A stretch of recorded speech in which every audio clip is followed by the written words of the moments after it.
right here, baby. You know what I want to do? What do you want to do, baby? I just want to hold you right now. Oh, baby. Come a little closer. Baby.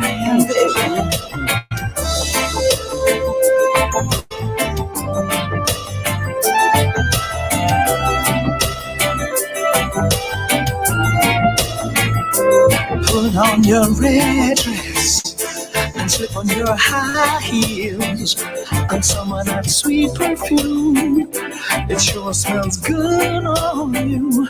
Slide on your lipstick, and baby, you wear the crown. 'Cause when you get through, I wanna show off you. Tonight will be a special night of many more to come. Baby, I'm so proud to be with you. I just wanna let you know you got me saying my. You sure look good tonight, and you're so damn fine. You got me saying my.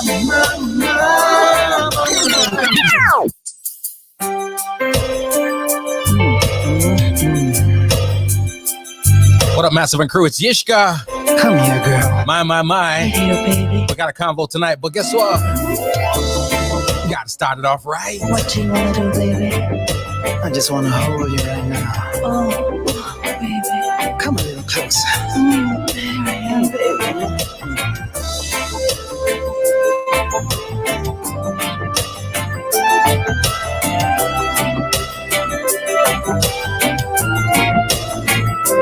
Put on your red dress and slip on your high heels and some of that sweet perfume. It sure smells good on you. Slide on your lipstick, and baby, you wear the crown. 'Cause when you get through, I wanna show off you. Tonight will be a special night of many more to come. Baby, I'm so proud to be with you. I just wanna let you know you got me saying my. You sure look good tonight, Well, go on, Timmy. and you're so damn fine. You got me saying my. You sure look good tonight. After all this time, slip on your mind now. Step in my bedroom. First I wanna take some time. I just wanna look at you. But girl, you are so fine.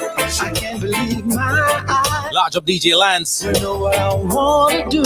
I wanna make love to you. Tonight will be a special night of many more to come. Baby, I'm so proud to be with you. So proud to share your love.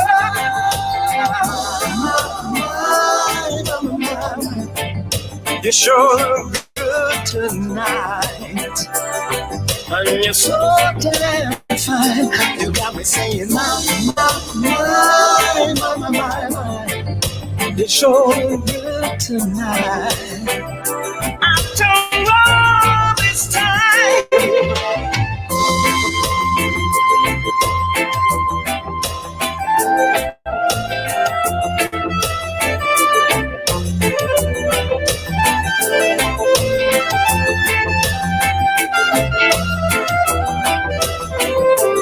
Baby, I'm so proud to be with you. So proud to share your love. You got me saying my. You sure look good tonight. Hey, Gina, how's it going? And you're so damn fine. You got me saying Yeah, DJ Lance. It ain't as crisp on StreamYard, trust me. my. You sure look good tonight. After all this time, Gene. I wanna make love all night long. Make love till the break of dawn. Baby girl, I love every little thing about you, baby. The way you walk, the way you talk, the way you smile. The way you make me feel so good inside, baby. I wanna make love to you all night long. Gotta big up everybody listening from near and far, okay? The vibes of our reasoning coming up for you. I'm so proud Need the opportunity to get your 2 cents in too. Hey Pansy, how are you? It's been a minute. to. A pleasant afternoon to you. I wanna spend the rest of my life loving you. You're the only one that I wanna come home to. I love you so, girl.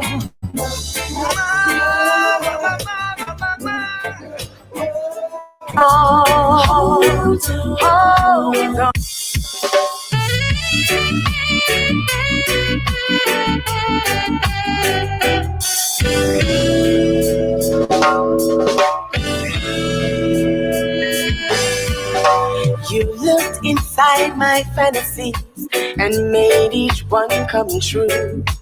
Something no one else had ever found a way to do. I've kept the memories one by one since you took me in, and I know I'll never love this way again. I know I'll never love this way again, so I'll keep holding on before the good is gone. I know I'll never love this way again. Hold on, hold on, hold on.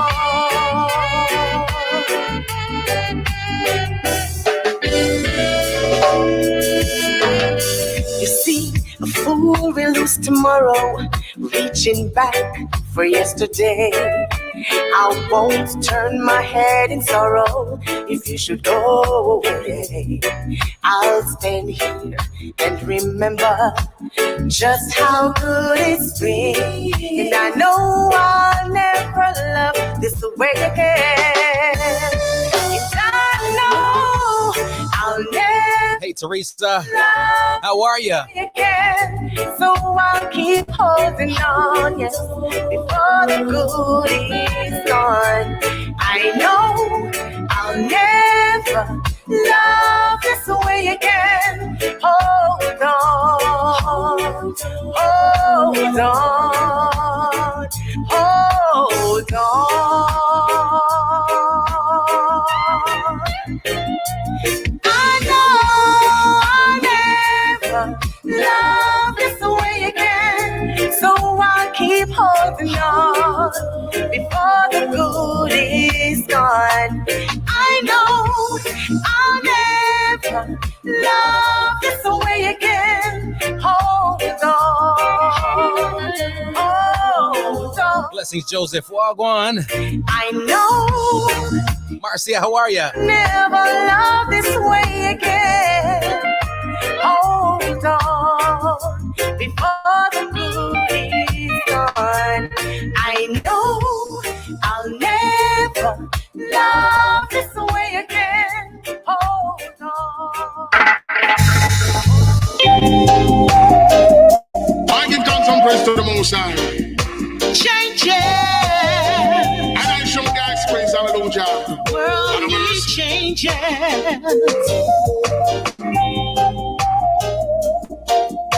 Change it. Real struggle each and every one of your face, and I say, it's a real struggle, you know. Worldwide to get it, and I say, Today we're here, and tomorrow we're gone. real hard time. Gone to a place called No Man's Land. As we say again, Right here on earth, you can't even hold your brother's hand, yeah. or able to take a stand for what's right on this land. You got one foot in and the next one out. You know what I'm talking about. One foot in and the next one out. And there is no doubt. One foot in and the next one out.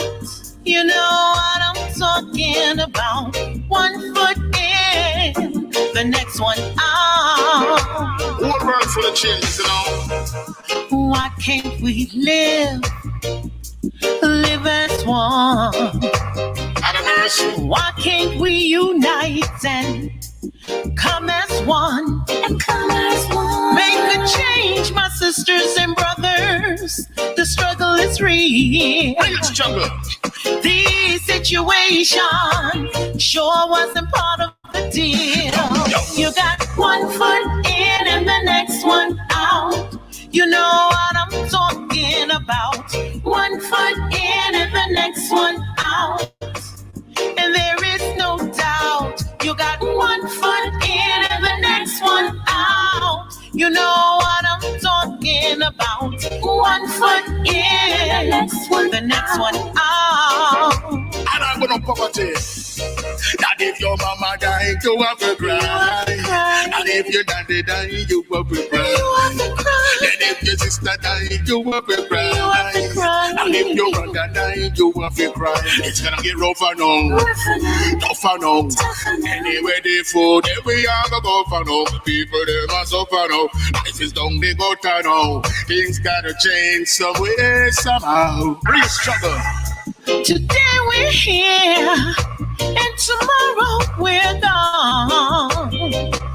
Gone to a place called No Man's Land. Oh, die. Right here on earth, we can't even hold our brother's hand.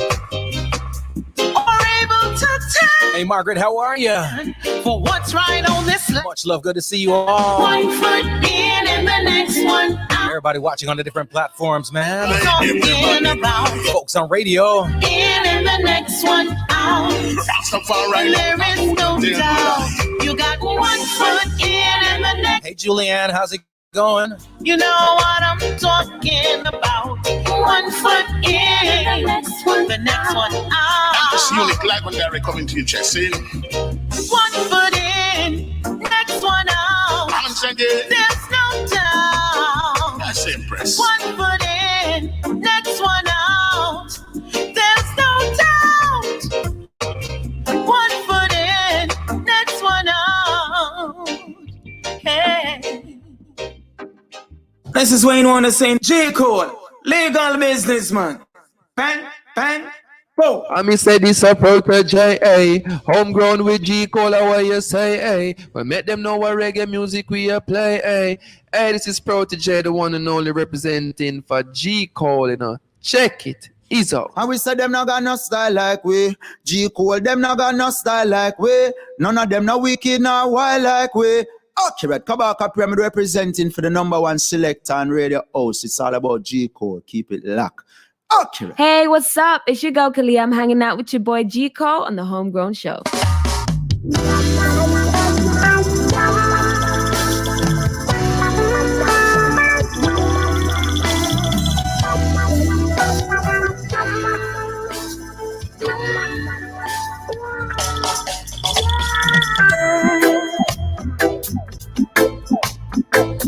Yes.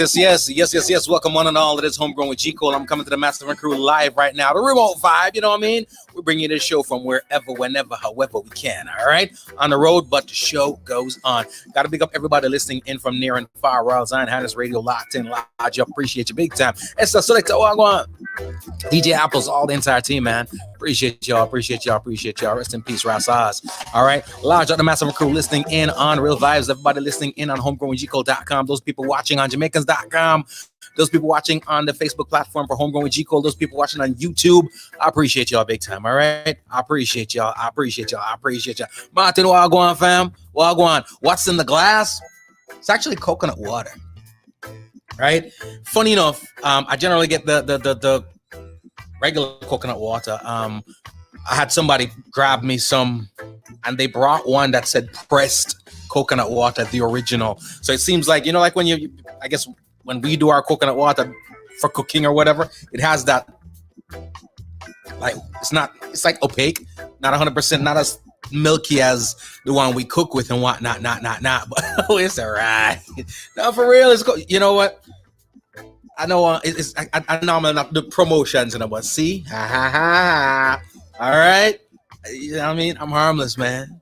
You know, just sipping on something innocent today. You know what I mean? So here's the deal. Big up on my UK massive, first of all. Those people who watched the Euro final this past week. And what transpired after was nothing short of crazy. The world is. Say I use coconut water as a chaser too. I don't know what you're talking about. I don't know what you're talking about, player. Keep it on the low, though. Keep it on the low. But yeah, man, we saw some disparaging situations and comments and stuff like that. And you know, it's funny. I was having conversations with some folks I know in the UK, some friends in the UK, family in the UK, and stuff like that. And you know, we're always getting into the point of, you know, when you're in Jamaica growing up and you think of England, you think of the proper, right? You think of the proper. Julian Leon, hello, me. I don't know what they're talking about. You think of the proper, you think of the trying to put the best foot forward, you know what I mean? All of that stuff, that comes with the whole English vibe, you know what I'm saying? And, you know, we're nations that, you know, our language, our vocabulary, our school systems, a lot of that stuff is based on our traditions. A lot of it comes from the UK. For those people in Jamaica who've been to the UK, when you go to the UK, you see why. You know, a lot of the stuff you see there. And of course, that's Windrush generation. That's not necessarily that it was birthed or originated there, but a lot of the folks who left Jamaica in the 50s, 40s, 40s, 50s, 60s and went over, brought a lot of that tradition with them, right? And then of course we look at it right now as traditions coming from the UK, but it's not really, you know what I mean? But nonetheless, when you're there, you see why the connection is, from how people act to what people eat. To the one that was most apparent to me was even the concept of drinking a hot beer. You know what I mean? I realized that it's challenging to find a cold beer, you know what I mean? All kind of stuff like those.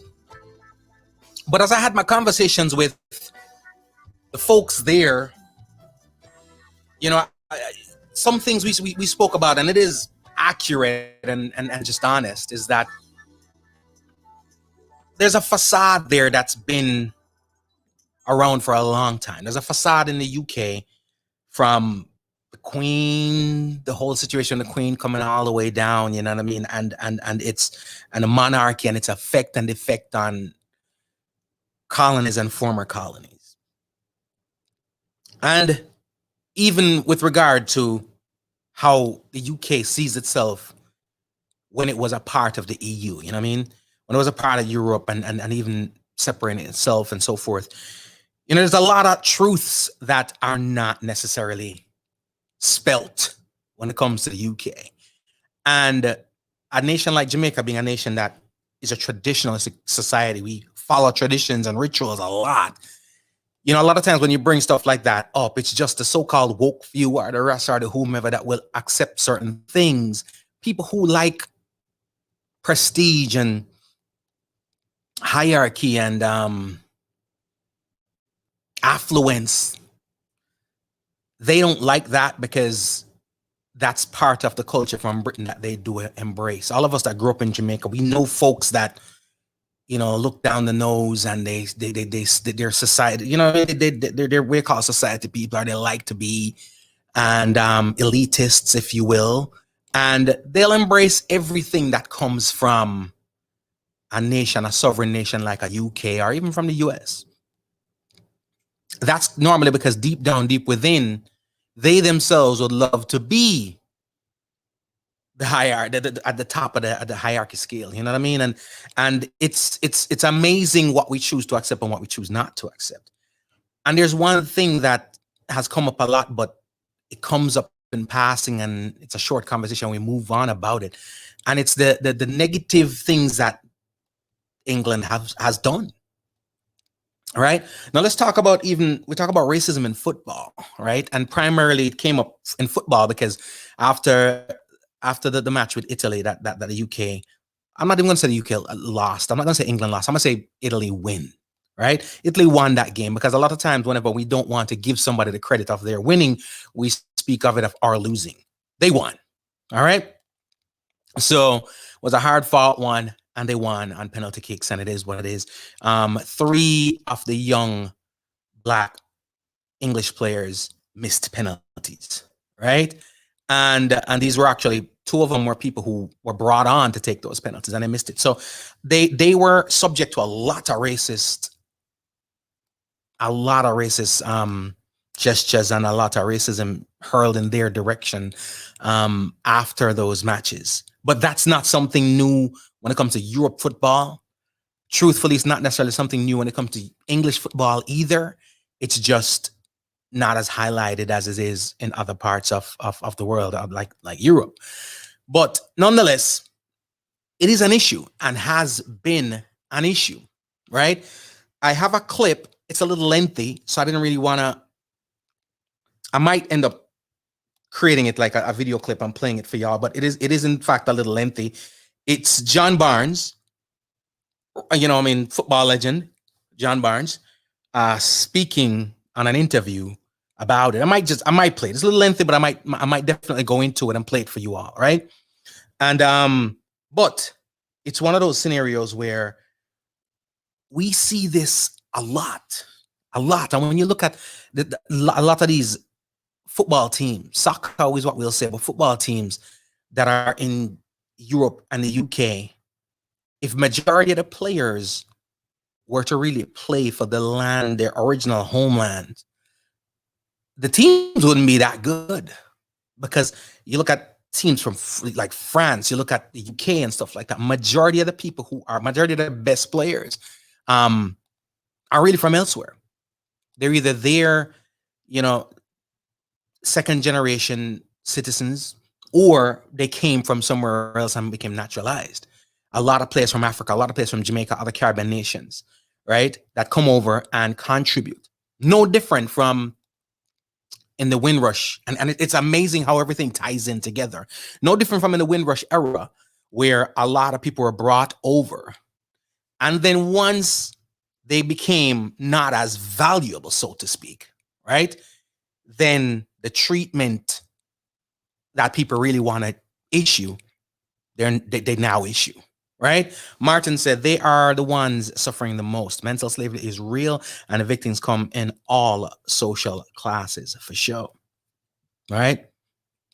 Algina says, brother, a lot of European ancestors in Caribbeans, a lot of them is African cousins. They don't know it. My great uncle told me they don't want the island to know us, right? It's truth is the truth is the truth, right? So it's just the way it's not much different in the US here. But the amazing thing is when you speak of certain things and you speak of it with regards to the United States, everybody put their hands up and say, yeah, it is true. Even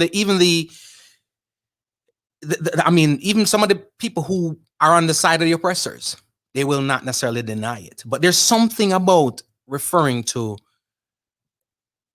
the sully past and undertone of the UK that for some reason almost comes across blasphemous to some. Our grandparents' generation and some of our parents, some of that generation, they herald the UK. Now, here's the thing.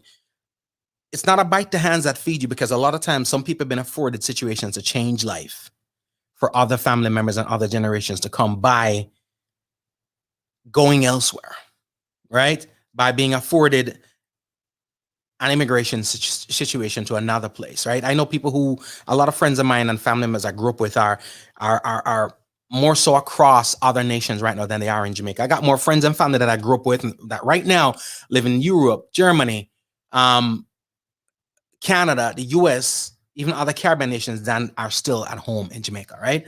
So, hey, is what it is. People travel far and wide. It's the same thing here in the United States.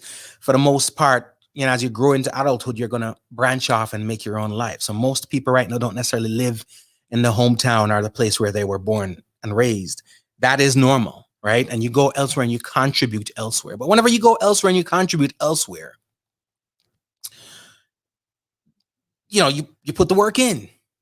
Though that's not your place of origin, place of birth, you contribute.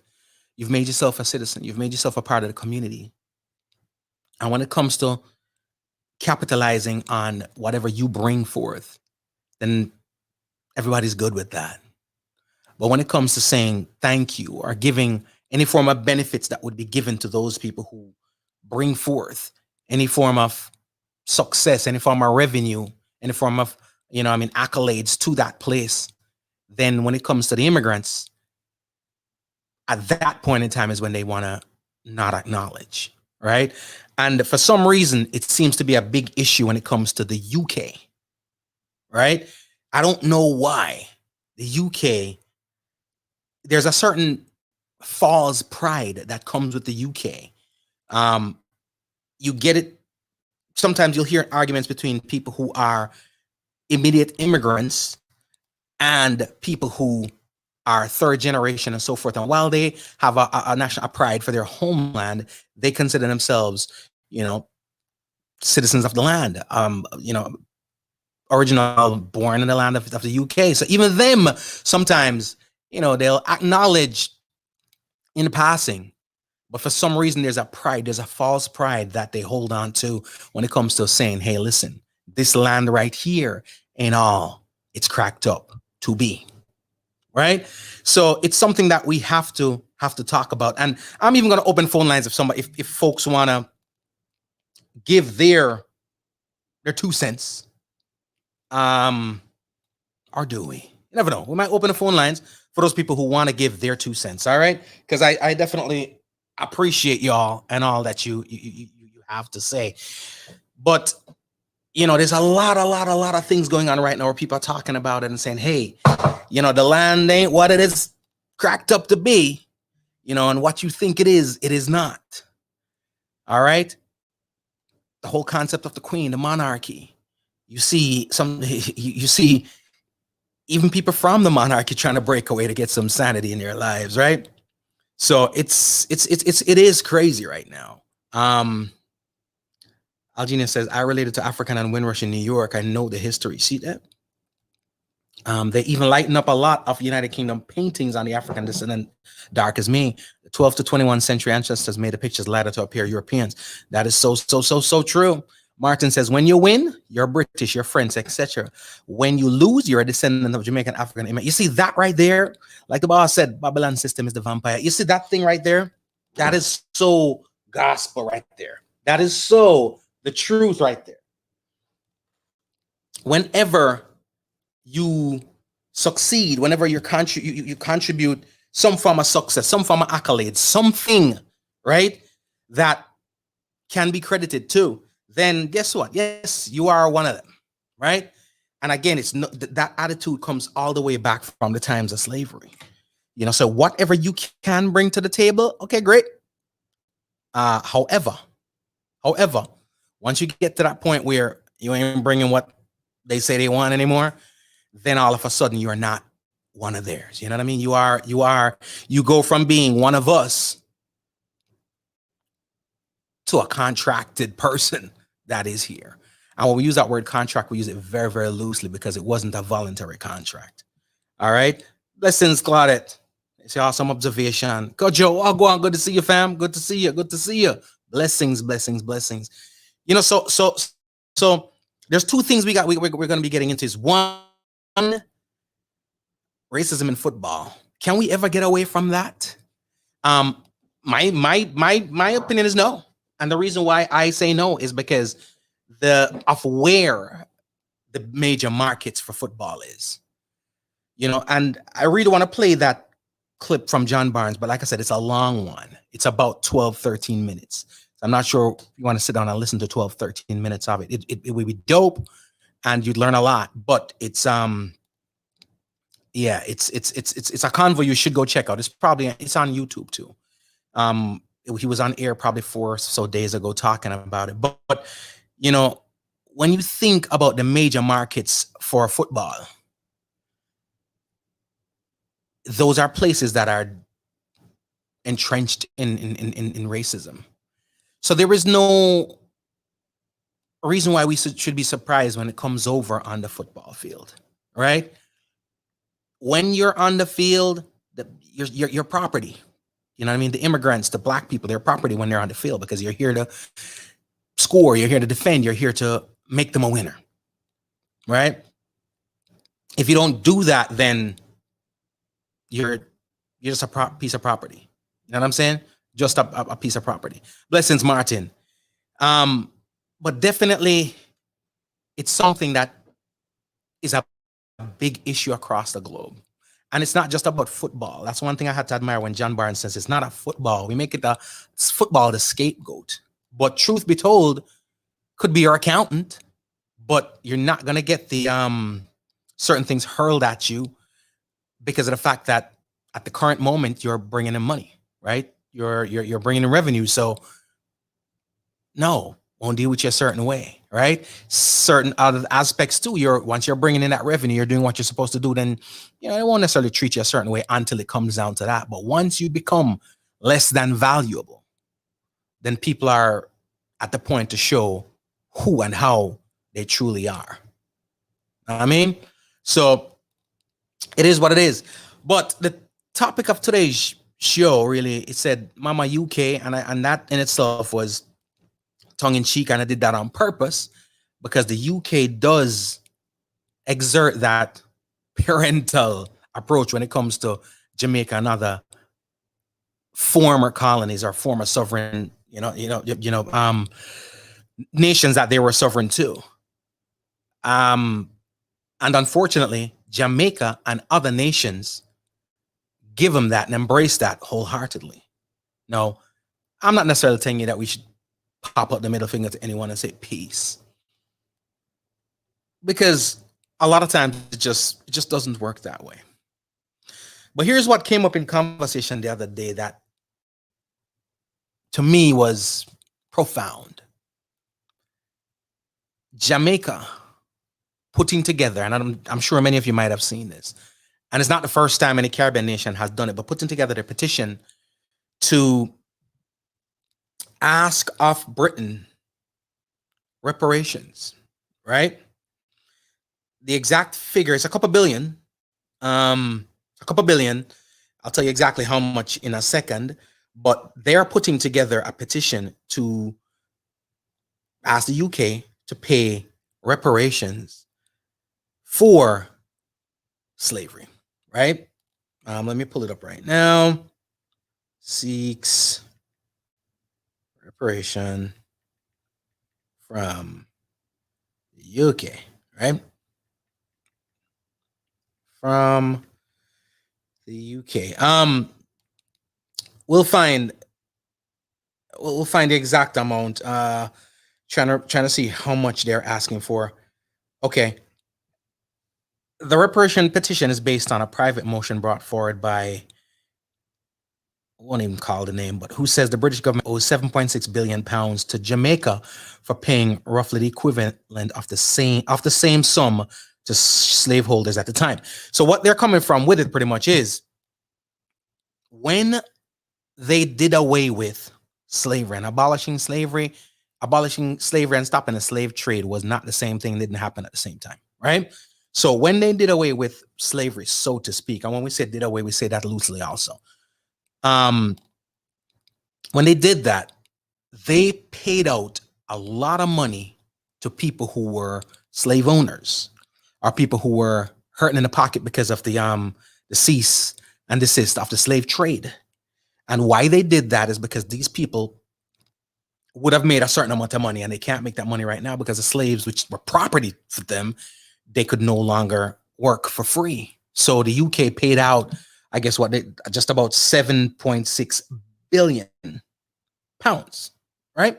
So what they're saying pretty much is if you could pay the slave owners or former slave owners 7.6 billion pounds to compensate them for their loss of revenue because of the abolition of slavery, then that's the equivalent to what you would pay the folks now who you victimized for that revenue. All right.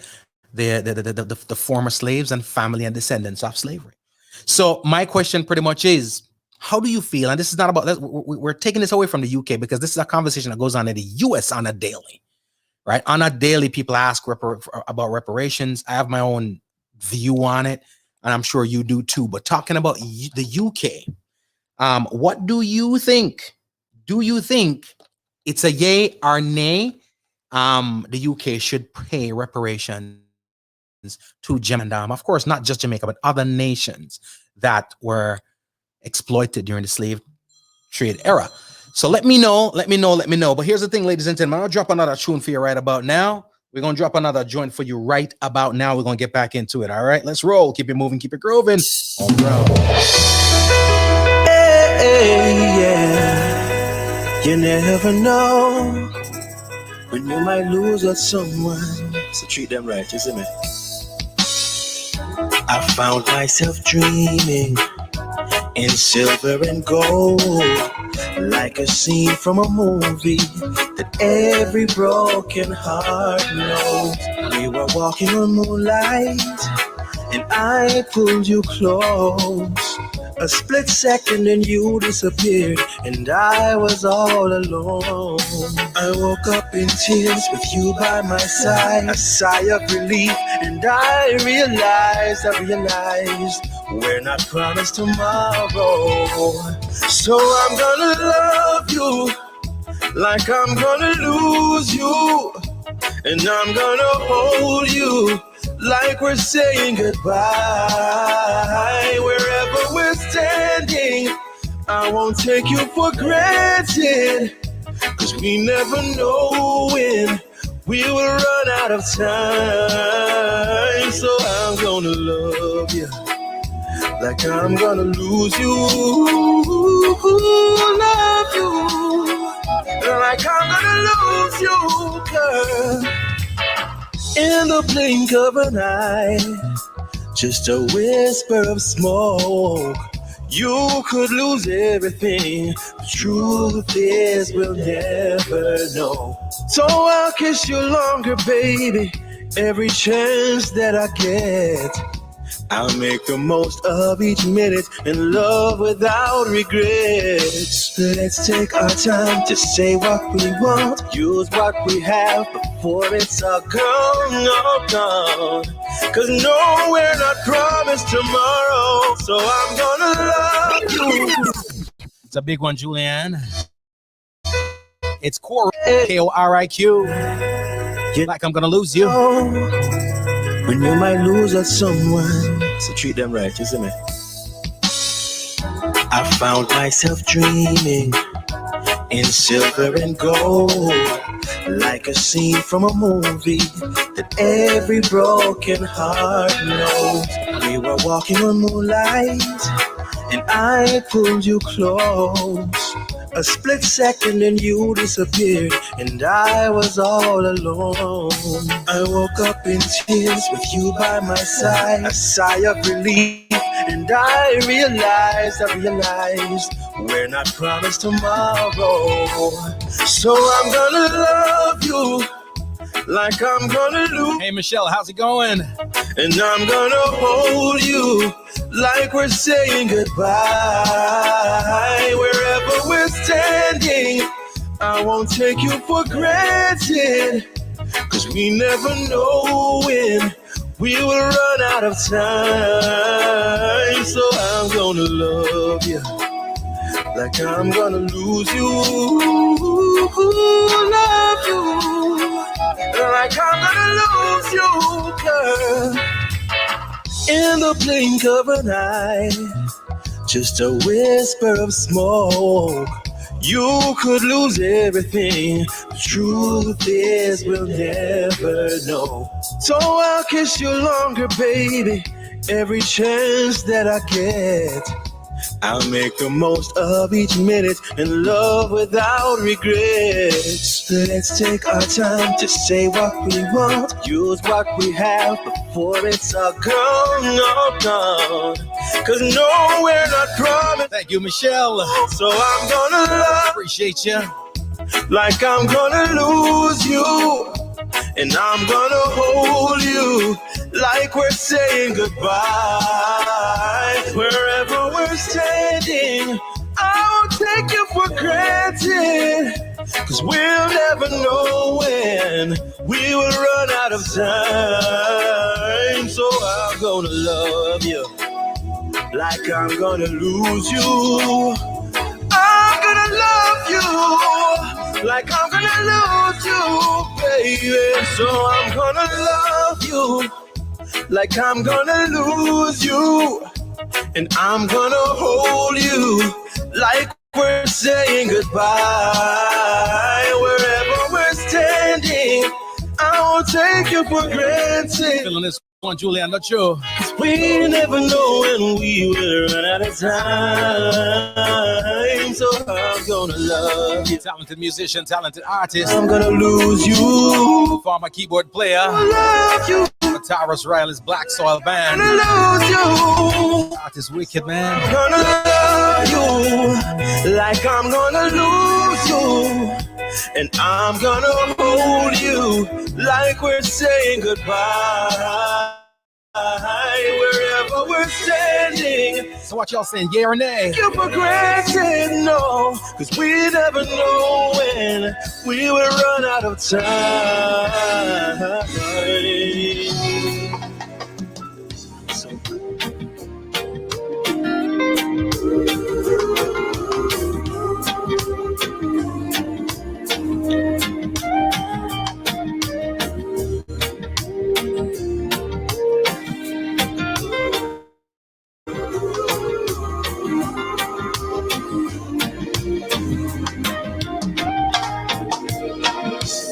There are anomalies that happen, oh baby, every once upon a time. Like the way my heart was beating on that special night, your pretty eyes met mine. Yeah. The world will never see it. No, baby. We're from totally different worlds. Oh yeah. But if only they could feel it, they would understand how much I love you, girl. Sometimes there's no rhyme or reason, no special sign from above. Imperfect people who fell perfectly in love. Never, never, never, never will I break your walk on, Gary. What up, Denise? I won't ever come. Large on my Jersey Massive. Now, baby, let's just be those two links, baby, that will form that perfect shape. Yeah. I'm not your daddy's favorite, nah, baby, and your mom's no fan of mine. Oh, let's just do our thing and show the world our love can stand the test of time. Whoa, sometimes there's no rhyme or reason, no special sign from above. We're just two imperfect people who fell perfectly in love. Now who's gonna love me, baby? Love me like you do. I don't care what the world might say. You, my love, it always meant for you. Sometimes there's no rhyme or reason, no special sign from above. Yours truly, G. Cole and the Raps and Kush Band. It's called Imperfect People from the album Ocharias. Oh, baby, who fell perfectly in love. Thank you so much, Gina. Thank you so much for sparring with us. I appreciate you, man. There's no rhyme. Give us for the choppy internet. We on the road. Hotel internet sucks, but it's all good. Special sign from above. It's all gravy. We're just two imperfect people, baby.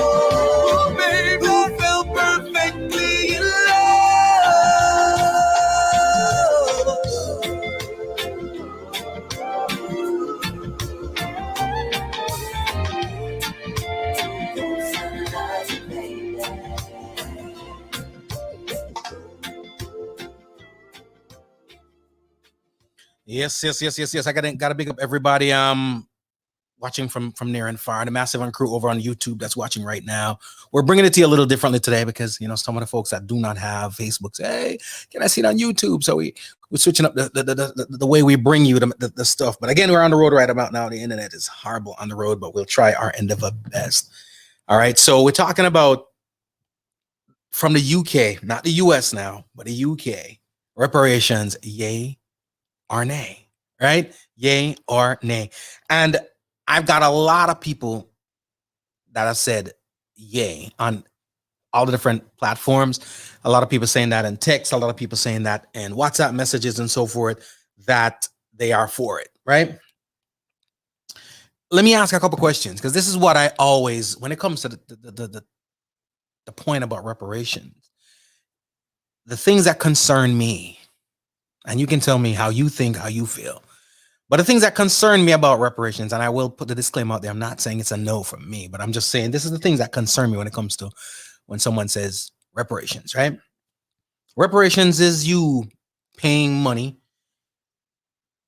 trying to make amends via financial means to repair, hence the reparation, some ill that was done, right? In this case, slavery. There are different type of reparations. We're talking about reparations from slavery now, making amends, trying to financially. Now, let's say for argument's sake, the UK says, okay, we're going to give Jamaica that $7.6 billion. Or any other place in the world that has asked for reparations, whether it be even the US here. The thing about reparations pretty much is it's going to be considered, this is just mine, the opinions of G. Cole does not represent those of any of the platforms you're watching on. It's just me. When it comes to the reparation thing, it is so-called a payment or a settlement, right? So for lack of a better word, what we're saying is the work that they did back then, we now want the payment for, right? My question is, if they do say yes and they do give you the payment for it, do they then have the right to say, now that we've paid you, I don't want to hear nothing else about it. Now that we've paid you, now that we've paid for the services, then history in itself, we are changing. We are changing the narrative. The statues that you have an issue with because they are those of slave owners would now be considered businessmen because you got paid for it. So would it be okay for them to re-erect those statues? The days and the special acknowledgement that we need for those people who have sacrificed their life, blood, sweat, and tears for us, are we then okay if they say no longer celebrate, no longer doing that, because what was a wrong is no longer wrong because we've paid for it? Think of it this way. If you're an artist and you create some work, you record it, or it's a visual art, or whatever the case may be, and you're done with it and it is yours and you're ready to give it to the world,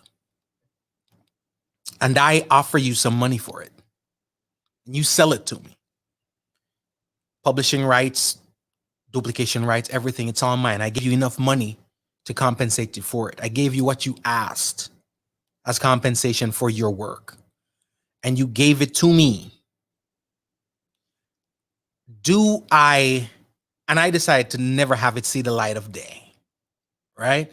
Whether I decide to destroy it, whether I decide to just keep it locked up, whatever the case may be, do I have the right to do so? And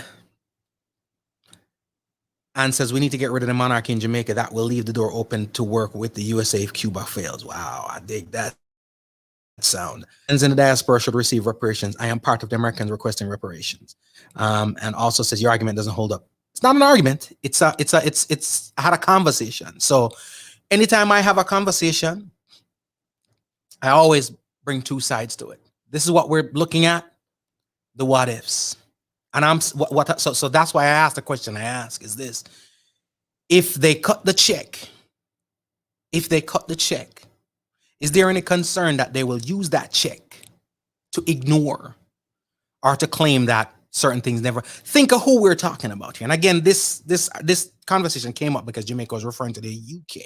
The US is an everyday thing that we go through on a daily, and we're still going through and will always be going through. The UK one is something they're working on, and in particular for the UK, and I mentioned it from the UK vantage point because of the relationship that Jamaica and the UK has, right? Being a former colony, right? So my thing pretty much is for people who cut the check, right? Cutting the check, people want to take control. So my question is there any concern that after the check is cut, people will try to change the narrative, or not even change the narrative, it's already happened, but come at you with the case of the check's been cut, right? Jennifer says making amends does and cannot negate the history. Absolutely right. That is factual and actual. My thing is there any concerns? Think about it. Who cut the check? And we're talking about the UK here, cutting the check.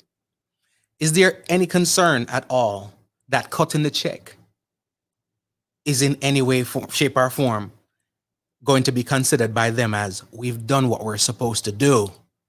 Zip it. Is that a concern at all? And again, it came up in a conversation I was having. All right. Julian says, I just have a practical question. If payment will be given, who is, that was the second part of the question. The second part of what I was getting to. Who will be getting the payment? The families of the slaves finding out who those are will be a beast, or the government. Now, that was my second part of it, right? Which was going to be, my second part of it was going to be, and again, we are talking that we're just using Jamaica and the UK as an example because that's the one that just came up. All right. If they say, okay, 7.6 billion. Okay. Now bear in mind the times that we had and the generations that have come from there, right? So my grandparents, and so forth. How many generations have come between then and now? Who gets the reparations? Now let's think of Jamaica, for example. That check comes through to Jamaica for $7.6 billion. Who gets the money? How does the disbursement go? Is it going to affect how Jamaicans, people in need, live from here on? Or are politicians just going to be $7.6 billion richer? Right? So that was the second part of the reasoning. If we spoke earlier about, or I mentioned earlier about, does someone cutting the check feel like they've paid off the debt, right? Because it's presented to some degree as a debt owed. So when somebody pays off the debt, do you still hold them liable for whatever the debt is for? But the second part of it was when that check comes through, right? When that check comes through, who is the check going to? Now, for those people who are in Jamaica, from Jamaica, off Jamaica, no Jamaica, and so forth. Again, we're using Jamaica as an example. That check goes to Jamaica right now. Are we talking about politicians being $7.6 billion wealthier? And billion pounds. So you multiply that by 100 and something, right? Wealthier? Or are we talking about the people being affected by this? So a perfect example right about now. You got a 20-year-old living in Jamaica. His mom and his mom's mom and his mom's mom and his mom's mom. They were never slaves, but they are descendant of the slavery, right? How does the money get dispersed? Is there enough money? It's because it's not an infinitive amount, right? It is $7.6 billion. Right? So how does that go? How does that go? Is that of concern at all? So if Jamaica is able to get that and get them to agree and say, okay, we're going to do that. How does that money go? Now, personally, and even when you correlate it to the US, my issue so much is not, say, reparations in general. My issue is, how do we come up with the value? Right? How do we come up with the value? Are there other options that can be put in place where, for perpetuity, which it just goes on forever, where descendants, people who are affected by, will benefit forever? In other words, your children and your children's children, because they're all victims of, right? We're all victims of, right? So how the disbursement goes, is there anything that can be put in place, whether from an educational standpoint or whatever the case may be, where health standpoint, whatever the case may be, with that word perpetuity in there, a forever thing? Because any dollar value you put on something, it's not infinite. It comes to an end. How far, how wide does it stretch? Does it get dispersed? Right? So when we talk about stuff like that, how do we think about it? All right. I'll go back to this. Jennifer comments that the check is not hush money. They cannot be allowed to call the shots. My point exactly. My sentiments. I agree with you 100%. But of course, dealing with who we're dealing with, the question is, do you think that writing a check will be their way of feeling absolved of certain things? And says, can't just stop at the UK. My great grandmother was a Caucasian American born in 1876. Therefore, America is on the hook too. Absolutely not saying no. And the America situation has been a conversation forever. The reason why this one came up is because, again, and it's a brand new conversation. I shouldn't say a brand new conversation, but it's been resurrected in Jamaica toward the UK. All right. This goes on all over, but we're talking about that specific situation with Jamaica and the UK. All right. That's what it is. Carol says, I don't think those who should get the money will get it. No disrespect, but it will all go into the pockets that should not go into. And again, my point exactly. And of course, same thing Julian alluded to earlier is, if the check gets cut for 7.6 billion pounds, is 7.6 billion pounds enough to significantly affect the life of any struggling person you've come across in Jamaica right now? If you land on a flight in Jamaica right now and you go through any of the inner city communities, all right, anywhere at all, when that 7.6 billion pounds was dispersed, all right, how would we figure out who gets what and how they get it? But would that change permanently the lives of those people? And again, I go back to saying, is the money going to get dispersed to these folks, or are we going to have politicians being 7.6 billion pounds richer, right? So everyone gets straight down the middle. If life were only just that simple, and if everything went as simplistic as you made it seem, I would be a happy man in every regard, right? Carol says, I don't think this is enough, and it should not be a payment to stop talking about what happened. Absolutely not. Absolutely not. And again, question would go, do you think someone cutting a check? Because again, that's how you and I would feel, and everybody who's affected by it. But right now, you know, it's a hurt that we've carried for years, and we speak on it and speak of it, and we see the effects of it, not just in the UK where people live who have been directly affected by it, but the descendants in Jamaica too. Because remember, they took people from Jamaica. All right. Sometimes I think certain nations in the UK, and being one of them, are very good at tailoring and controlling a narrative.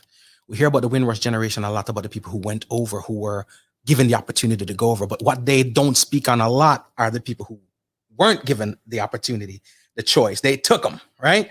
And again, I'm gonna look at the time and see if I can play that clip for you from John Barnes. It came through from the football standpoint, but it was educating about a lot, right? Hey, Pope, how are you? How are you? To make life better for all of Africans, descent is what Anne says. Cool. And everything in life, sometimes we got to target stuff in specifically in order to get something accomplished. So like I said, right now, let's tailor it to this one section, right? So Not everybody in the world of African descent. Yes, but since we're having a conversation right about now about Jamaica and the UK, the question is, what's the likeliness? What's the likeliness? What's the likeliness? Because here's what happens a lot of times, and this is sometimes it doesn't help our case, is when we just come from the emotional standpoint. We got to get into the logic of it. We got to get the plans right and get the agenda set up, because all the people who are controlling the narratives right about now, they have an agenda and they've laid forth their agenda. So we've got to lay forth an agenda too, right? Can't just show up to the party with emotions on our sleeves. All right. All that'll lead to is a protest. So the thing is, how do they go about certain things? Now, that's a conversation. I'm working on it right about now to have somebody from the Jamaican government. I know they're going to shy away from the conversation. They're going to shy away from it. But hopefully with the aid of Jamaicans.com and the platform and stuff like that, we can probably get them to come on and have a convo with us about it. But if you're going to put together a petition to get reparations, how are the plans thereafter? Because a lot of times we go, it's no different from you're at work and you go and you decide, you know what, I'm gonna go ask for a raise. And you go in the office and you decide to ask for a raise. And the person, you almost expect it to be met with resistance, right? But you go in there and ask for a raise and the person says, okay. And then you're stuck because you never really planned out how much, how you wanted to lay it down. So you know exactly what you're asking for, how you're asking for this. You know what I mean? What it's offsetting and covering. You just went in there with the intention to ask for a raise. So sometimes you come out getting screwed. They were planning on increasing stuff anyway. They were planning to give you a 20% raise. You went in there saying, hey, I just want a raise. And they say, okay, cool. What do you want? And you're like, can I get 10% raise? And they're like, okay, you deserve it. Here you go. Now you walked out of there with the raise, but less than you really could have or would have gotten, because you rolled in through the door off of sheer emotion, right?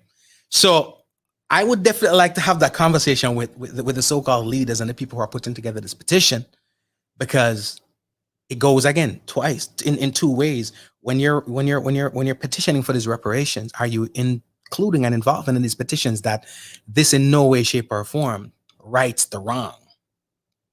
Right? You're asking for this based on the fact that this is the compensation that was given to some people based on how they were affected by the ending of the slave trade, right? So you're going to also compensate the people who are affected by the slave trade, period, for the same amount, right? But how does that affect the legacy? How does that affect the history? How does that affect the narratives? How does that affect everything moving forward? Are you considering it a clean slate? Are you considering it you making amends? Are you considering it you making right of your wrongs? Because if it is you making right of your wrongs, once you've made it right, do you still consider the fact that you did wrong? A lot of people don't, right? You sue somebody for them doing something wrong to you once they cash that check and the judge says this is what it is. Once they give you that check, what happens thereafter? Do you still roll up at them mad? No, because they cut you the check, right? Because they cut you the check. So again, when you ask for the check to be cut, are you factoring the stipulations under which the check is going to be cut? That's one. And again, going back to the other part of it, which is pretty much the metrics. How do you factor? What's the population of Jamaica? What is the population of Jamaica? Now, forget about the population of those people who reside in Jamaica. What's the population of the people, the diaspora, right? The immediate patriots, the people who left Jamaica to live elsewhere in the world right now. Statistics show that, you know, on a numerical scale, they're just about the same amount of people from Jamaica living outside of Jamaica that people as much as people living in Jamaica. So technically, if the figure is 1.2, and again, figuratively, somebody's going to hit up and be like, that's not the number. That's not the point. We're just using a number because it's a easy. You know what? Let's make it one. Let's just say 1 million just for a numeric. I'm sure it's more than that, but let's just make it an easy number to work with. If there's 1 million folks in the island, right, and there's 1 million folks from Jamaica who are not on the island, right? That's 2 million people, right? So, right? Which again, this number is grossly under what it is, but we're just making easy numbers here, right? Not to mention all the people who are pregnant and who will get pregnant and whatever the case may be, because if we cut the check right about now, you give everybody who is living and breathing right now a cut out of the check, right? What about the people who are born the day after, right? The year after? What about the people who are going to be the next generation. So the last generation to get the check right now. What happens when they become adults and they give birth to another generation?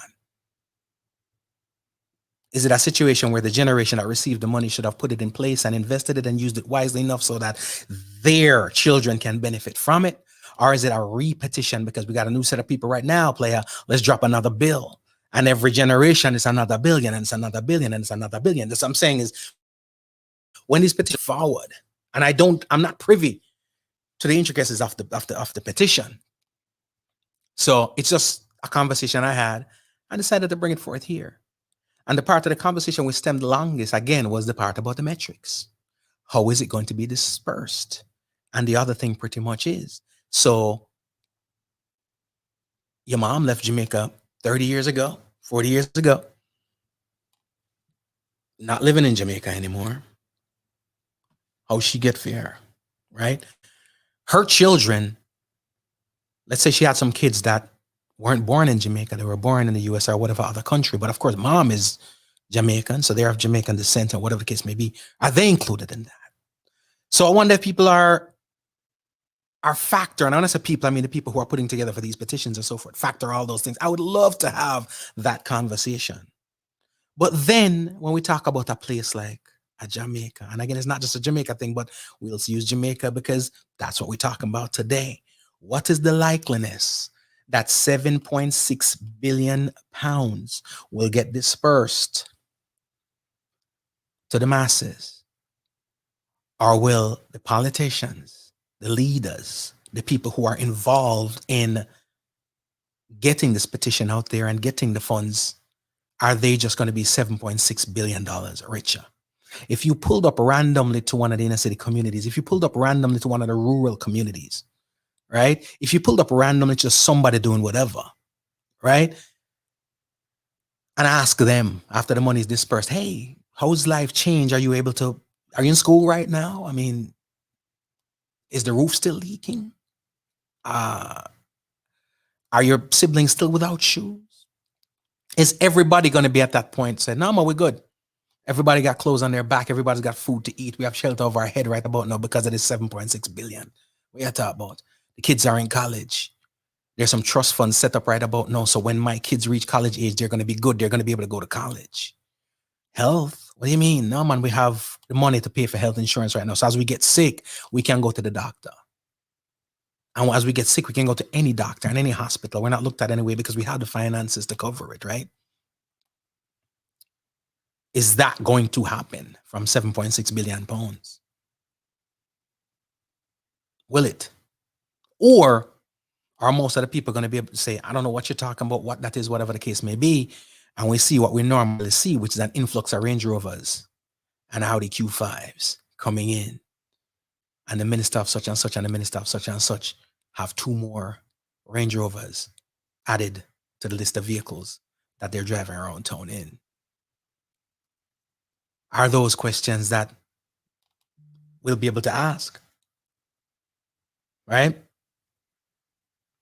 And says, of course, it should be given directly to the people. However, not all will make good use of the money. Okay, so let's even take it from that vantage point. Will all be given to the people. So my thing is this. So let's say the 7.6 billion gets split up and John Tom get, how much should John Tom get? Suppose John Tom get $5 million, right? John Tom get $5 million. And John Tom squander off him $5 million by the end of the year. Is he made whole? Is he pacified? Does he now sit down and shut up and don't say nothing thereafter? Or because of the fact that he gets back to where he was before in terms of the financial scale, that he's just looking at it like, yo, more needs to come my way. All right. And easy, so Jamaicans like to show off. That has never been in question. Joni says a smarter approach is having them create the infrastructure, equipment, etc. they destroyed out of bad mind when they lowered the Union Jack and had to leave the island after 150 years of colonialism. The proverbial foot on necks make them accountable and responsible. 1, remove the blocks on sugar, banana, and other industries that created unfair and unequal trade to expand the university system with credentials so that acceptance is gained across the globe, attract scholars. And I feel you. And that's what I'm saying in terms of, that's what I was saying earlier in terms of how do, is it better off put into something perpetual? Education, health, right? So that people can afford to go get healthcare. And when I say afford, I mean it's paid for. So they can go get healthcare. People can go get education and all that stuff. But here's the other thing too. When the $7.6 billion check come in, everybody has a smart approach, right? And everybody has a different approach, but it can't go how everybody wants it to go. So when we talk about education, because I think and feel like you put stuff to change stuff and have effect, it's going into stuff like healthcare and education, right? There are many people who don't live long or as long as they could because of the fact that they didn't have access to proper healthcare and medicine. And you have a lot of people who are not living their best lives and living to their potential because they didn't have access to education because they couldn't afford it, right? So those are perpetual things that we could go into. But here's a question. And this comes when it comes to money and all that stuff too. When we say, all right, we're going to put it in infrastructure, we're going to put it in education, we're going to put it in healthcare. And then you have some folks that say, nah, I'm good, give me cash. So I put earlier on in the comments, cash, right? Right, Ann? Cash. So you're saying cash, a lot of other people are going to say cash. So there comes the line down the middle now where some people are going to say, well, give me cash, I cash my want. That's the only way I'm going to really see it. I'm 75 years old. I'm not going to college. My kid ain't going to college, right? My kid has a decent job, so I'm on his insurance and all that stuff. So the perpetual things that we're thinking about right about now, the healthcare situation and the infrastructure and the job don't affect Mr. and Mrs. Willoughby. So they're not on board with the money being put into infrastructure. You see, the thing is, again, when we approach stuff with emotion and we approach stuff with just passion, but the people who we're going up to have the conversation with are coming with logic and they're also coming with an agenda, then we lose. Because we've got to go to the meeting and go to the table with logic and agenda too. What's your agenda? What's the logic that you have that's going to get us to get that agenda exercised and executed? So again, it goes back to say, where the money I go? How confident are we that if a check, and I'm not saying it's going to be cut, period, but how confident, because the UK is very good at ignoring. They did it before a couple of times because it's not the first time that Jamaica and other nations have asked for reparations, right? And then let's bob and weave and duck it, right? I send a representative to come go at champs and a clocks, right? And say, yeah, man, we're good, right? Carol says, I think school, high-end university, hospitals, or clinics should be some of the few places that they should go to. That's what I'm saying. And again, perpetually, right? Forever. But again, the folks that can afford healthcare and the folks that can afford education, a lot of times would probably say, give me cash. Because here's the funny thing about it.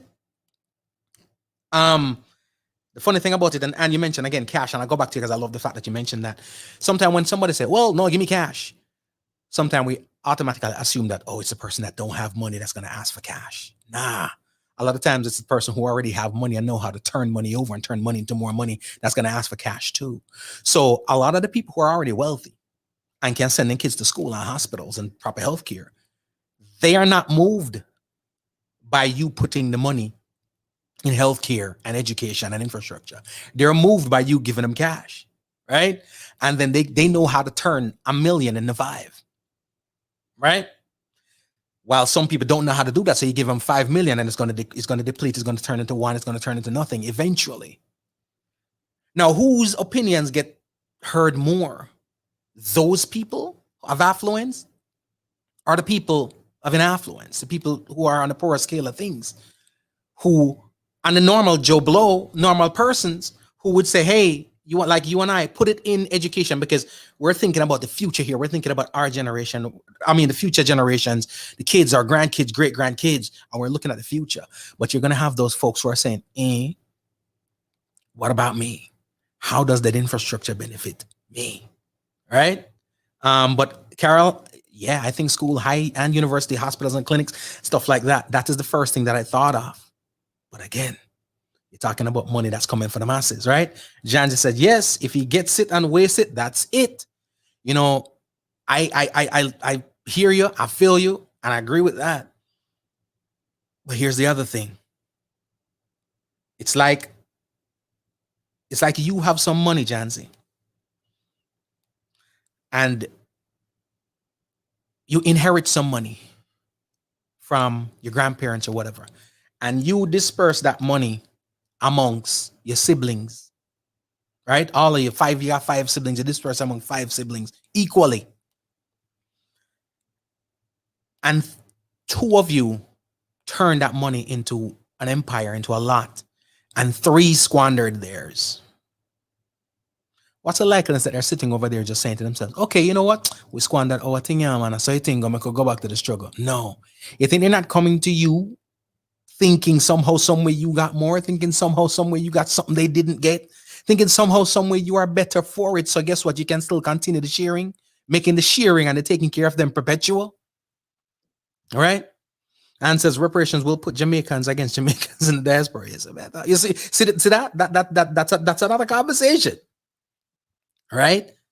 It's not for the government to use its reparations to give them directly as payment. Again, remember, tell about the emotion and the thought of it, that we're looking at it as, okay, this is what it's supposed to be. Rationality and reality are 2 different things, and they do not know each other. Never met.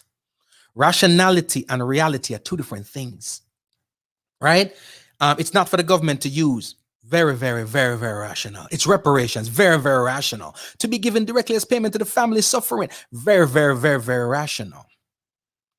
Is that the reality, though? Will that, as we see how the nation operates and so forth, what's the likeliness that I got? Johnny says rules around should be governed a set amount with healthcare, senior care, housing, electricity, water, roads, transportation, access, etc. Cradle to the grave insurance policy. Love that. $7.6 billion. Remember, it's not infinite.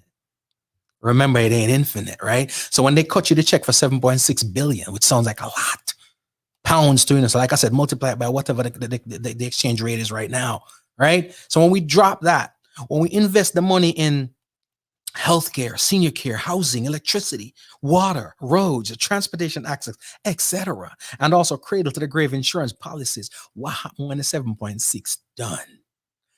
Are we made whole? Do we feel like we are made whole? And again, goes back to the first part of the conversation which we had earlier, which is pretty much when someone writes the check, the reparation check, do they see the reparation as retribution? Right? Do they see the reparation check coming to you as amends, as closing the chapter in the book?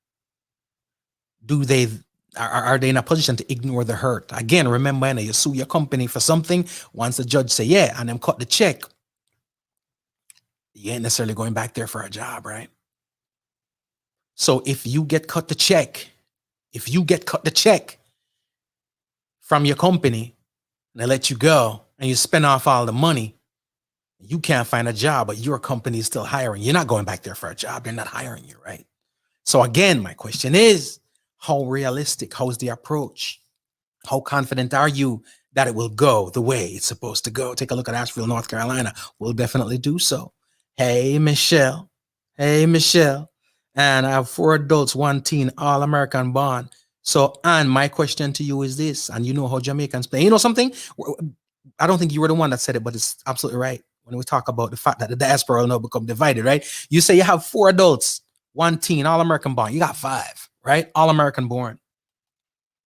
With that 7.6 billion pounds getting dispersed amongst the people, since your 5 are not, and this is just for you, Anne, it's a question, a real question. Since your 5 are not, they have Jamaican parentage, right? Are they entitled to it? Is a question to you. That's one. And the second question, I won't wait until you answer to ask, is 1, are they entitled to it? And secondly, do you think the Jamaica nationals would see it the same. Because again, remember, if the number is 1.2, and we're counting 1.2 also not living in Jamaica, but that are originally born in Jamaica, and then we're counting everybody's children and their children's children. That 7.6 billion might end up with a bag of bull and some nutrient. By the time you stretch it down, and it's not infinite. All right. So talk to me. Would those 5 kids be entitled in your eyes? That is, and 2, do you think the nationals would look at it the same? If it all going, fam. Great to see you. Great to see you. Great to see you. Love the real estate moves, man. Love the real estate moves. If I'm coming to Port St. Lucie or somewhere like that to live, I don't know. I email link. All right. Because I love the works. I love this. I love what you're doing. All right. So trust me. Carl says majority rules. Majority rules, yes, and that should always be the case. Majority rules is always great until you're not a part of the majority. Unfortunately, that's how the thing go. You know what I mean? Majority rules until you're not a part of the majority. And so talking about social programs and infrastructure, not on the table. Boy, trust me, what you say, not on the, you know the thing already. Joni, cash is a set amount of baseline plus a cradle to grave setup to include pension plan with stipulations, education, healthcare, senior care, education. Every time you add something else to it, like electricity, water, plumbing, roads, all kind of stuff right about now. Transportation system, training and employment for skill building, private and public sector, emerging markets. You know what I love about that? That, Joni, is saying future. And that I love. Because we can't make many changes with us and our generations and the one behind us. You know what I'm saying? It's about the youth coming up. How do we change for them? But how many people who are living in the now? You know how many people I talk to? And when I say stuff like putting stuff in order for my kid to go to college, they're like, what? What about kids going to school on their own? Some people are not planning to leave anything for their children because they say, listen, I do my part. I pay for their education. I make sure they're healthy. I make sure they're this. I make sure they're that. Right? So I'm not necessarily going to be leaving them a bag of nothing. Some people think different. Some people think that way. If that be the case, what about the people who think that way and look at it like all this stuff that you're mentioning is benefit to the future generation, but not me? Because those are conversations that come up, Joni. All right. Let's see here. Anne says, I believe you lost account. No, I did not. I am. It's really, I'm asking you based on conversations that I have had. Right. Again, like you said earlier, lost the concept of reparations. But then, yes, oldest 35, I did. They're entitled to reparations. Okay. The reason why I asked the question I asked is because, remember, we're talking about a finite amount of money, not an infinite amount. So if everybody that has their root in Jamaica is entitled to that, how far does it go? Right. And back to the original thing that we asked. How confident are you? And you tell me if you are confident, because maybe you know something I don't, right? Maybe you know something I don't. Maybe you know something I don't. I did it easy though. Maybe you know something I don't. But are you confident in the disbursement of those funds? Even if the figures were to work out, right? Even if the figures were to work out, are you confident that it would go where it's supposed to go?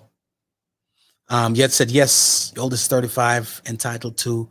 Joni says, check cashed. The money should go into a trust to continue, which grows in interest on top of the invested amount, investment opportunities and options into perpetuity. Let's go back to what I said earlier. And it's just an example. Just an example.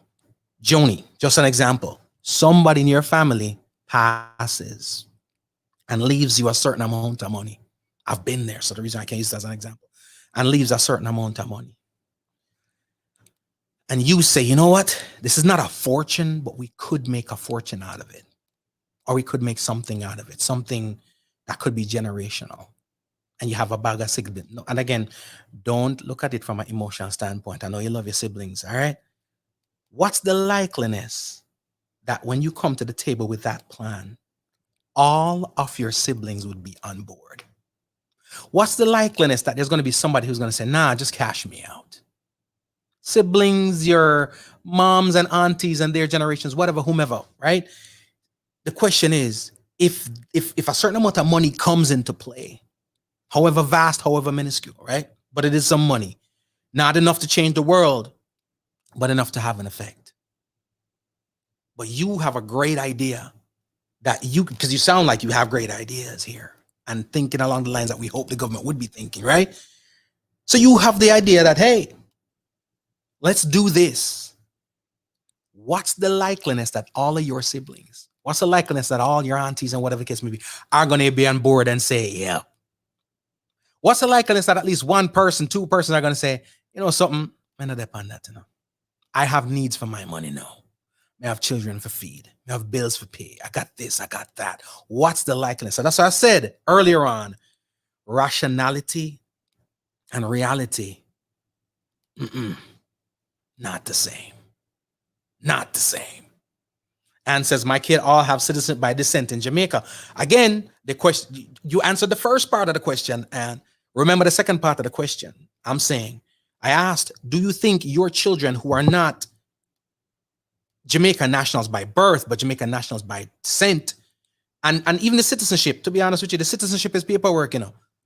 They can't take that away, but they can fact that they're Jamaican by birth via you, or you bring them the world, you gave them life. So that part of it to me is stronger than even the paperwork. But you don't know the things that the paperwork is paperwork. But what I'm saying is this: if we consider every Jamaican who has children and so forth outside of Jamaica, right? Then the division into that so-called 7.6 billion becomes probably another couple million divided, right? So it simply means that however, if we handed out cash, like you said earlier, it means that the cash amount that's being handed out just got divided a lot, right? My question also, Anne, is this. The second part of the question, which you haven't answered yet. What's the likeliness that Jamaican nationals, the ones born in Jamaica, are going to be on board with those who are Jamaican by descent getting benefits of the reparation, right? The other thing pretty much is this. I'm going to be honest with you. There's a high possibility that you'll have Jamaicans in Jamaica. And it was said earlier that it would divide the diaspora. It's a high possibility that you're going to have some folks who are living in Jamaica right now saying, even though he was born and raised in Jamaica, him not live in Jamaica no more. Right? So you are absolutely right. And says, I paid $10. All the way back. You're going all the way back. All right. Johnny, all about investment in your nation, wealth building and legacy, or they'll be right back living hand to mouth, going nowhere. Rationality, Joni. I love it. Rationality. Again, rationality and reality have never met. They don't know each other night and day. So those are the rational approaches. But again, how many people are going to be down with using that to invest in the future? And here's the reality of it. I'm a firm believer that no change, you can't do too much for this generation. We have to invest in the future. But at the end of the day, for the people who are going to tell you that no, they want cash. Here's my question for you. Can you tell them no? Is it in your right to say no? We're investing in the future. Is it right? Is it your right to take away their right? We're not changing what reparation is it, and we're not changing it. No. The reason why we're talking about the way we're talking about it is this: is the fact that a dollar value was brought to the table. Remember, that's what we're talking about. Because if we think about reparation for what it is, realistically speaking, to make amends and make reparations, it has to be an infinite amount of money. So that's why I'm getting at with it, Anne. It's not about changing what reparation is. But if reparation is to serve its purpose, the amount has to be infinite. David says slim to none. My brother, slim to none. You said earlier, and funny part is many Jamaicans never bothered to give Jamaican citizens to their kids. True, true, true. No, I'm not. No, I'm not. I stated there will be a fight. So you were the one that said it. There'll be a fight. It's all right. It's all right. It's all right. But again, remember, we're talking reality and we're talking rationality too. Let's just call it. Let's call a spade, And like I say, it's not the reason why I'm taking it the way I'm taking it is because it's not an infinite amount.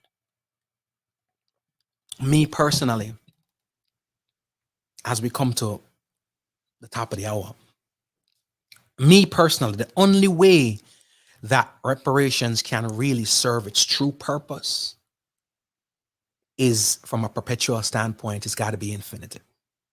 It cannot have a finite amount. Can't have a finite amount. Right? It cannot. It doesn't matter how much. If the 7.6 became 15.2, right? It still is not infinite. Carol says, true that they live there, may say, we who have migrated should not be a part of the payment. You best believe that people, just think about it. Right now, when things go on in Jamaica and you're supporting a cause, everybody's on board. You know? Am I wrong? Everybody's on board. Everybody that's in the nation is on board with the diaspora supporting a cause.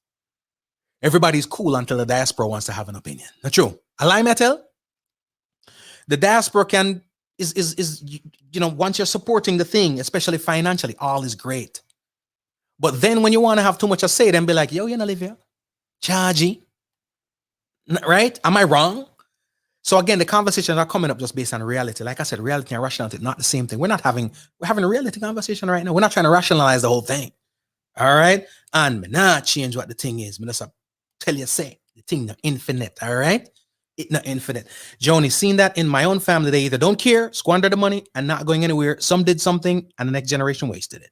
So my ideas are coming out of family stories, first-hand experiences, and eyewitnesses. Respect for ancestors' plight, struggle, and legacy. All right. I said no. What's that? I don't understand that part, but I said no and leave those behind. And again, feel you. But immediately beneath, first of all, let me say thank you all so much for all the engagement, because I appreciate and the masses watching in and those people that's listening on radio are benefiting tremendously from it. You see, immediately under that, what you just said, Joni, comes and my friend was, I want cash. My family work died for that. She want her half acre and her mule, right? Suppose you get the mangy mule, and suppose you have two big fat mules that's strong and can do them thing, and you get the one with no cartilage in them knee. What if you get the half of that mule, right? The one-eye mule, right? And you're acre up on some hilly land, and the other man them get a acre up on smooth things. You know what I'm saying? Sticky around here. Paul says it should be in the trillions. Sugar industry, Tate and Lyle, Lloyds of London, centuries of prejudice, character, assassination, etc. It averages US 60 million each living person. Check your birth certificate number and enter in the FTSE site. The results come up 0. Enough things are going on. That's what I'm saying. We're trying to make it right. Right? Carl say, I agree. Camille say, I concur. Hey, Ann, so should I send you the thing and make you come in video on this thing? And you're tripping out. Give me my cut.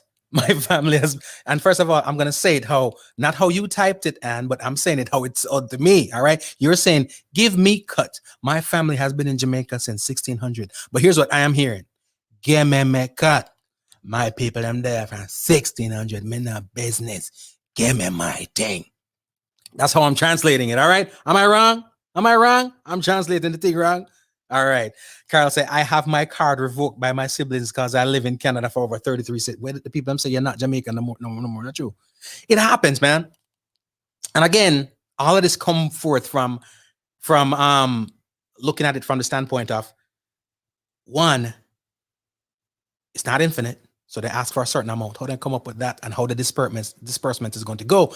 I didn't even pull up my calculator, because we'd be looking at 7.6 times, what's the conversion rate right about now?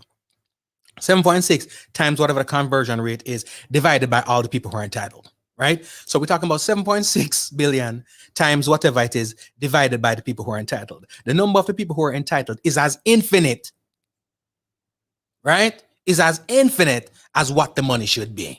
Because we're talking about the people who are living in Jamaica, the people who are not living in Jamaica that are Jamaicans, according to Ann here, all their children. And of course, Ann, you can't change your children. You know? So we're not talking about just your children. We're talking about what happens when your children have children. They're entitled to, right? Right? You've got 5. Let's just take this to your household, because I guess some of us realize, Ann, at your household, I deplete the money, you know? At your household, I deplete the money. If you have 5, and each of your 5 have 5, the 7.6 billion done. And at your family, I deplete the money. I'm just playing. But just think about it that way, right? Because again, we're talking about that infinite times the exchange rate divided by everybody who's entitled, right? Now, we're talking about, so I'm going to get my calculator and I'm going to crunch some numbers.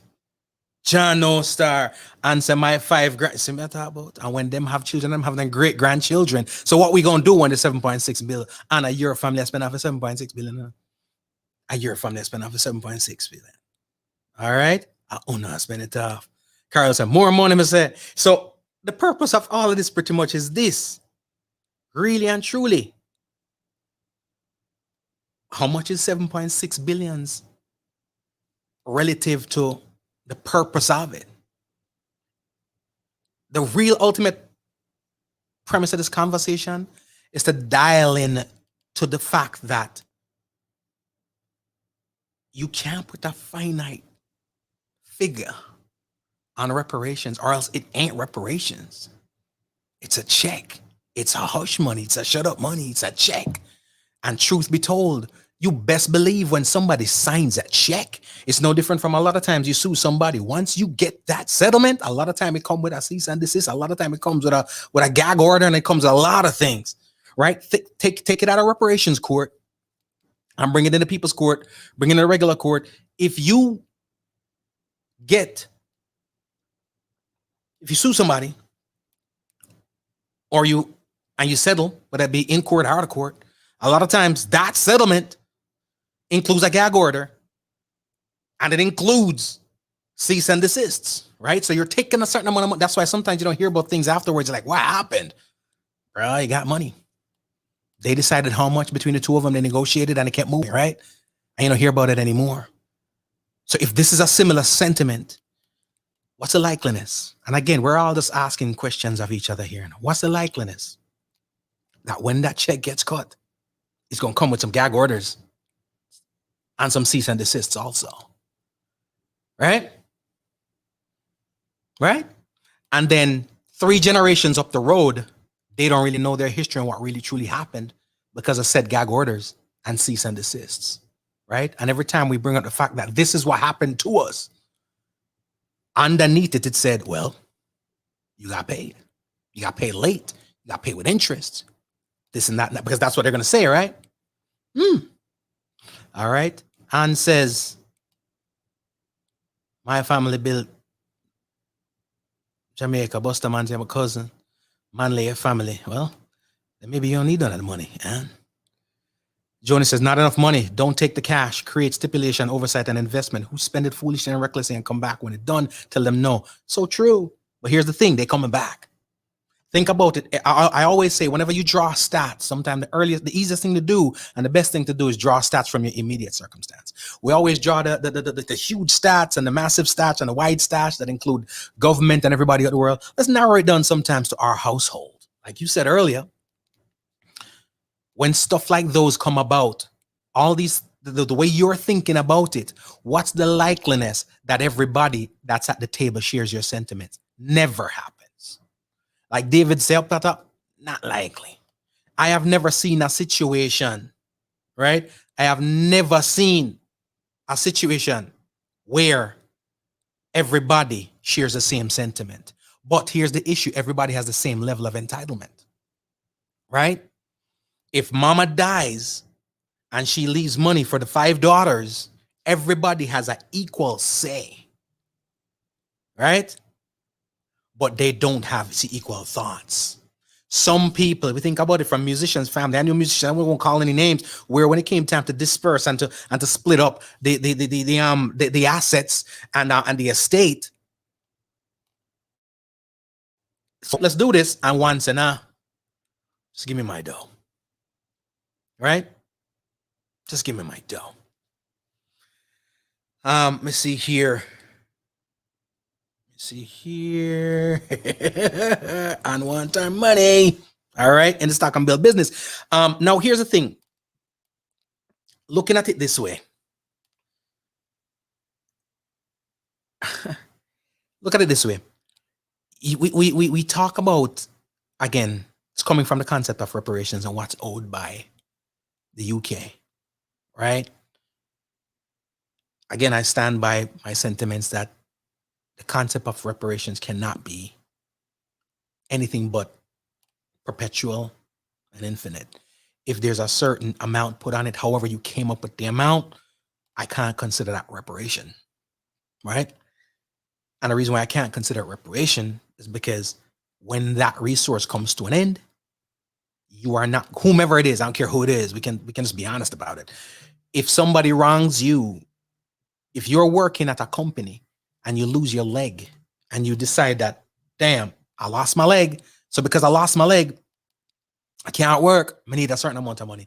And you come up with a certain amount of money. Let's say you highballed it and you got what you wanted. But then you spent all the money. And now you need to go get a job, but you're struggling to get a job because you only have. Then you start looking back at the company that you lost the leg at, and what they gave you was not enough because you lost your leg, right? No, and let me tell you something. May I send this to give your son and your daughter them, you know? And says, when I die, only my 2 sons will get. See, you start change up the stipulations of the reparation right about now, and start making gender specific, right? Because you said later on down here, so say my daughter's husbands will have provided for them. Suppose your daughter them say, whoa, mama, don't go, get out of my pocket, mom. Get out of my pocket. How you know I don't want my mule too? How you know I don't want my half acre? How you can decide? And guess what now, and you look like you want to decide how the thing go, and you have the answers. Right? Because you're gonna say, no, the sons I get, the daughters now I get, because your daughter husband provide for them. Who's to say that they share your sentiment and them no want for them too? Mind the people and bunny out and on. Mind the people and bunny out. Carol says we need to go back to the table and petition for more and have stipulations set out in this that benefits us, not them. If no, then keep it, cause I go on with life. The truth part about this, what you just said, Carol, is even if you go back to the table for more, there is still going to be the issue of it's not infinite. Again, let's just talk about our little circle here that's having this conversation, right? Anne says she have 5 children, right? She just take out the daughter and the once the daughter them see this episode, it'll go be a she can get some phone call. Anne's children, watch this episode and call her like, come over here. Once Anne's children see this, the daughter them go give her one time. I'm just playing. But let's just use that for example. Let's say she had 5 boys, okay? Since she says the boys are not the girls. Let's say she had 5 boys. Suppose your daughter and her husband fall off at the thing and not stepping up to the table. But let's say Anne had 5 boys. That would be 5 people right there. Anne said grandchildren too. So if her 5 boys had children who were also 5 boys, you see how the thing getting thinner and thinner and watering down and watering down? Cannot be reparation if it's a fixed amount. If it's a set amount, it just can't be because it ain't infinite and it's going to come to an end. And somebody somewhere is not going to be benefiting from it. And not only somebody somewhere will not be benefiting from it, but as we go deeper and deeper and deeper, the amount stretches thinner and thinner and thinner. And me go find them and I'm going to send it to them. They don't watch the platforms. Watch me find them. I look up Anne's children. I Google Anne's children. I send it to them. Right? Your daughter, you're not getting invited to the barbecue. I tell you that. You ain't coming to the barbecue. All right? Carl, we're going on in life. My daughter's husband has provided for them. Wait till them call her later. Wait till them call her later here, and say, Mommy, we need to talk. If you get a text from your daughters, them say, Mommy, we need to talk. You don't call them here.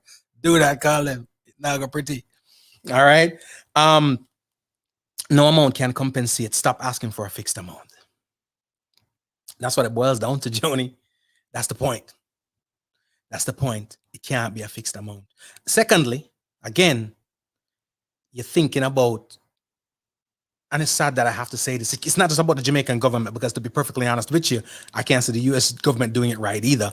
But if that reparation check was cut, right? Let's say that reparation check was cut. What's the likeliness of it? You will not get a call. What's the likeliness of it getting dispersed properly? What like I said, randomly, if you were to pull up to anywhere poverty in the nation, whether it be rural in the city, where like it's right, where poverty is an issue, how we're looking at reparations and how it's supposed to affect, right? How we're supposed to look at it and how it's supposed to affect is, if you were randomly to go to somebody and ask them if their life changed as a result. If reparation is what it's supposed to be, their answer should be yes and nothing else. Well, what's the likeliness? What's the likeliness? What's the likeliness? Right? Jonas Adalios and assumptions are pie in the sky ideas. They are.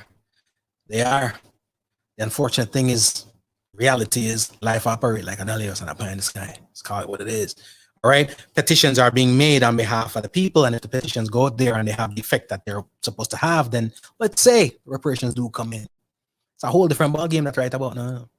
Right about now, everybody, the airlines are making a ton load of money. The airlines are making a ton load of money. Internet issues.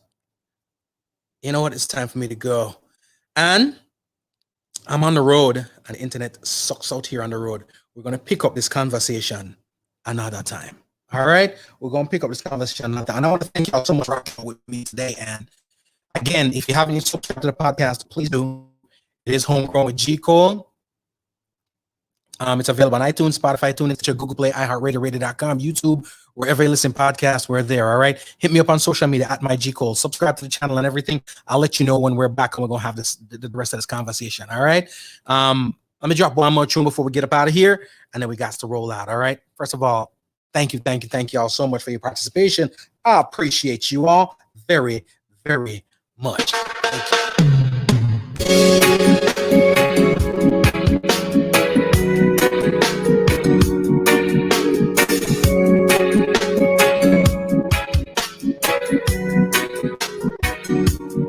Here's another morning without you. Here's another day will I get through it without breaking down. Haven't seen the sun since you've been gone. Like my heart, I lost it when you left me, and it can't be found. How can I go on? Baby, I've been living on memories of you and me. All the love we made, all those tender nights and those endless days are all here inside. Baby, can you stop the rain falling? Won't you chase my clouds away? Carol, wait, say you gotta have two more boys, don't you? Anything to see the sun again. A lot of ladies right now up on damn. You can stop these sins. I wonder if I'm still young enough to give birth to two more sons. It's another day. Right now, everybody want triplets, don't you? Can you stop? No favoritism, all right? Treat the girls good too. Stop. Can you stop the rain?